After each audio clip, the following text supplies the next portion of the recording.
Hi, it's Michael here from Custom Bike Fit. Just getting the bike ready for a hit out this weekend, going up to Hervey Bay to do the 100.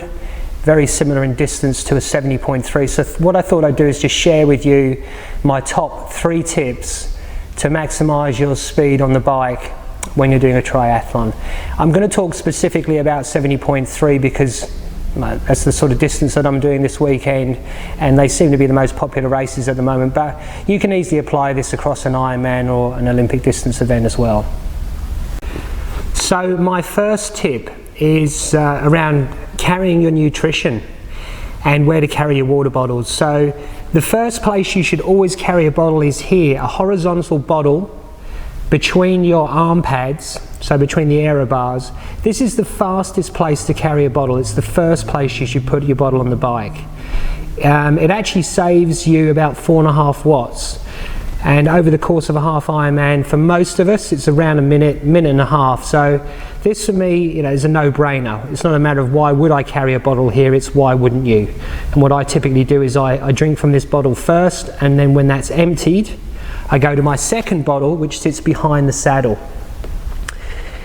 Now this is the second best place to carry a bottle, the second fastest place to carry a bottle. Here I just have a single bottle set up. For a half Ironman I only need 2 bottles. I might take a bottle of water or electrolyte at some stage at one of the aid stations. But typically I've got enough, I have got enough nutrition certainly within these 2 bottles to get me through an 80 or 90k ride. And if you can see down on the frame, no bottles on the frame. We keep the frame completely clean. And again, along the top tube, you'll often see people with their their gels stuck to the top tube. God, these create so much drag. They act like a fan in the wind. So if you're going to take gels, either put the gels in a flask or put the gels in your bottles and then just add some water. And you can use a clear bottle and just mark it for every 15 or 20 minutes so you know how much you've got to drink, that sort of thing. But fastest place to carry a bottle, fastest place to carry a bottle. If you have to carry a bottle on the frame, you want to carry it down here on the seat tube, okay, the down tube, and you want to avoid putting anything on the seat tube, catch the most wind here, all right?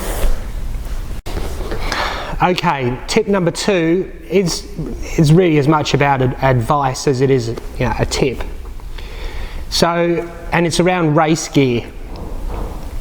And in the race gear I'm going to talk about race wheels, I'm going to talk about helmet, and I'm going to talk about clothing. So you can see on the bike here I've got a rear, a disc, and at the front I've got a Zip 404. That's a pretty fast combination, but that's expensive wheel set. I'm lucky I've borrowed the disc wheel. I've had the 404 for 7 or 8 years.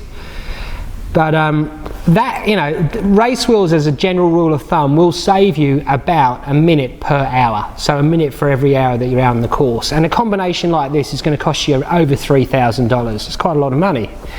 Here is a standard road helmet. Okay, here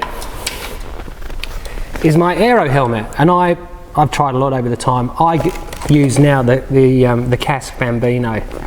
I don't use the visor, I just put some sunglasses on. But the Casque Bambino is about $400. This will save you around the same amount of time as the wheels, about a minute per hour out on the course. Okay, so something to think about there from an economics point of view. Here is a race suit, or this is called a speed suit. This one here is made by Fusion. Very, very comfortable, very practical. The clothing again can have a huge impact on your performance and on your speed. And something like this, which is skin tight, it's called a speed suit or a skin suit, is where they've come from the cycling fraternity. Again, this will save you about a minute per hour versus a tri-top or a pair of shorts, a 2-piece, something that flaps around in the wind. Particularly, I see a lot of people going out on course and they've got their shirts open, they're wearing cycling jersey, they're wearing a singlet, things that are flapping around, they're catching a lot of wind. So this, completely customizable, $300, and it's been optimized for your swim, bike and for your run. So I see a lot of beginners, they want to buy race wheels, they're asking for advice about race wheels, etc. I say look at your budget.